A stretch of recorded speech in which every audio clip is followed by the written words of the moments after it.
a house party, right? From homies in high school back in the day. Hey, Rick, you should come through, blah, blah. Like, it's all the homies from the past, like, we're going to kick it from high school. Yeah. Like, all right, like, I normally wouldn't be down for shit like that, but I'm like, all right, I'll come through. I said, you know what? This is a good opportunity for me to bring my new artist with me to see how he functions and get to know him a little bit, Yeah. I said, hey, roll with me to this party, So rode with him, rode with some other homies I was with already since a while back. Went to the party. Party was cool, right? But I know everybody at the party knew me because, like I said, it was from high school, right? So everybody knew me. I was a cool ass cholo. I was down with nerds. I was down with football players. I don't give a fuck who you are. If you're cool ass people, I'm down with you. Yeah. And then there's one group of individuals that didn't know me. They're youngsters related to somebody who threw that party, right? Yeah. They're over there getting all beveled and shit, fucking hard liquor bottles, drinking beer. I'm like, hey, that's a fun times. I remember that shit, Yeah. Then I get requested, hey, you guys should perform something. All right, we perform right on the mic, with the DJ. Yeah. Some fucking bitches taking pictures, you know how it is. And then all of a sudden, one of those fools, I guess it was one of their bitches taking pictures of us, and they're getting heated about it. They didn't like that. I didn't notice, you know what I mean? Yeah. And then next thing you know, the party is pretty much over, right? And then I'm chopping it up with the fool's house who was at, just talking to him, chopping it up. All of a sudden, I get hit from the back with a hard bottle. Bam, like hard alcohol bottle. Bam. I'm like, what the fuck? I look around, like, I don't see nobody, but they're behind me.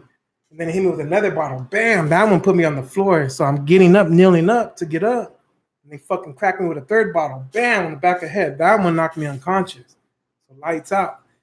What they did from the lights out, I was in my coma ever since then. But what they did when they knocked me out, they fucking flipped me over. They got some yard tools, shovels, whatever the fuck was around. They fucking all headshots, stomped me out, all that shit.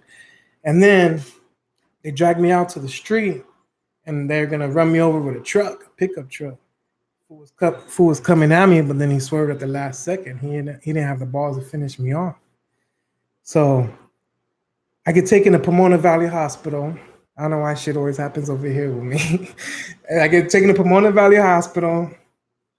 They fucking they took me to, transported me to Loma Linda because they're more with the severe shit.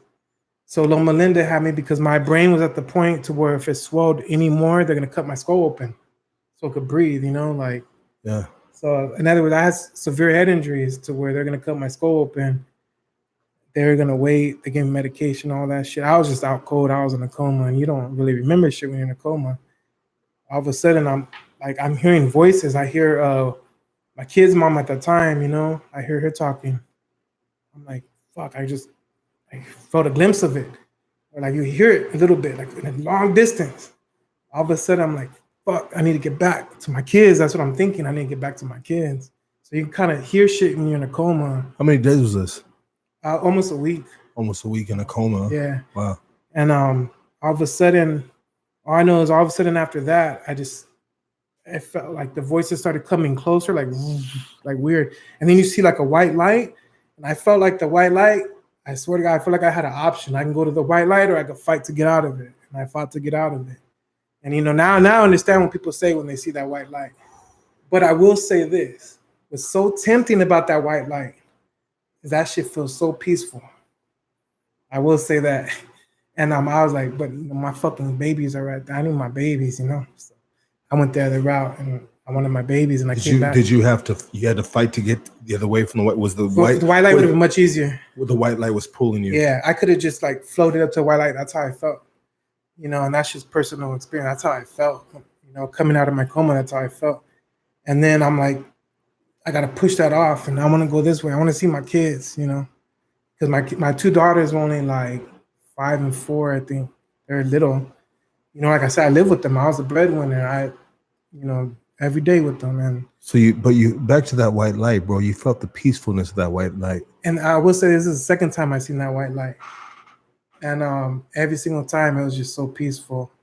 So I feel like if you're gonna pass away, it's gonna be so peaceful. I mean, I don't know if it's like that for everybody, but for me, it was like that. Like, so going through this experience, you're not afraid of death, then? I mean, no, I'm not afraid of death, but I do appreciate life a lot more. Yeah, I mean, like you don't want to die because you want to be here on Earth, and you have you got Little shit to do. ones. Yeah, I got my little ones. I think about that too, bro. I think about my kids all the time. Yeah. You know what I mean? But it's definitely a choice I made coming out of my coma. That's what I feel like.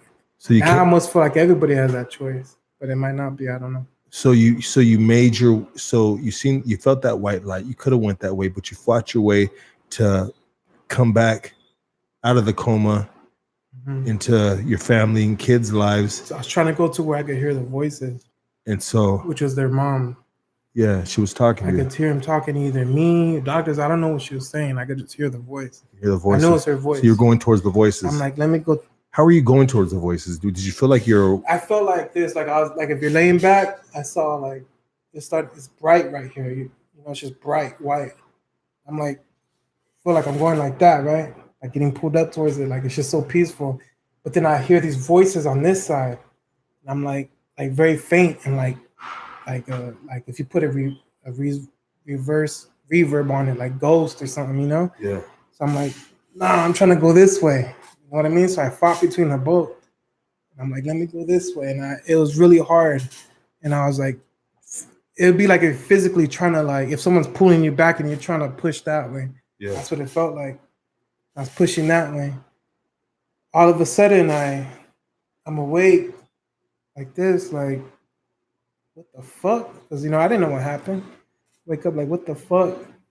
And then all of a sudden, there's like all these people around me in white lab coats. I didn't know what the fuck. I didn't know I was in the hospital. Yeah. White lab coats all around me. It turns out the doctor that was handling me called 10 other doctors after I woke up. He called 10 doctors on site at Loma Linda to look at me like, this fool just survived injuries we never seen nobody survive. Yeah. And 10 doctors were there just looking at me like, what the fuck? Because they're like, what's your name, you know? Took me like 5-10 seconds to respond. Rick. You know, like, in other words, I was fully conscious. Yeah. And I could speak. So they're just amazed. And I just remember looking in the mirror though. I got up, so I was on a catheter, all that shit took me off. The first time I got up out of the bed to go take a piss in the hospital, I looked in the mirror like, whoa, what the fuck? My head was like fucking huge, like Arnold and shit. You know what I'm talking about, Arnold? Yeah. Like a football head, and yeah. just boom. And that's like a week later, you know? Yeah. So I can imagine how I looked. And, you know, my kid's mom, my mom were like, you look fucking horrible. So did that that woke me up. Change your life? Oh yeah. I mean, I feel like I kind of changed before that. Yeah. But I accepted it as my karma. Even though I don't feel I feel everyone that I did anything to deserved it. Maybe someone didn't. Yeah. And I feel like that's my karma. I'll take it. I'll accept it, because when I was in my coma, okay, so the reason that happened, let me rewind a little bit. The reason why they hit me in the back of the head, the reason why they went after me, not only because the bitches were taking pictures of me, but because that new fool that I signed to my label, he went and jacked their alcohol bottles and hopped the yards and took off. Oh, shit. And I'm trying to get to know this fool. So now it's like, God, this fool fucked it. And because he came with me, they went after me. Guilty by association. Yeah, so. Yeah. But what's crazy is when I woke up from a coma, they're like, hey, these fools went to his house 3 times. He's in Texas already. This fool ran. My people were at his door trying to take him out. Yeah. Those fools moved to Texas.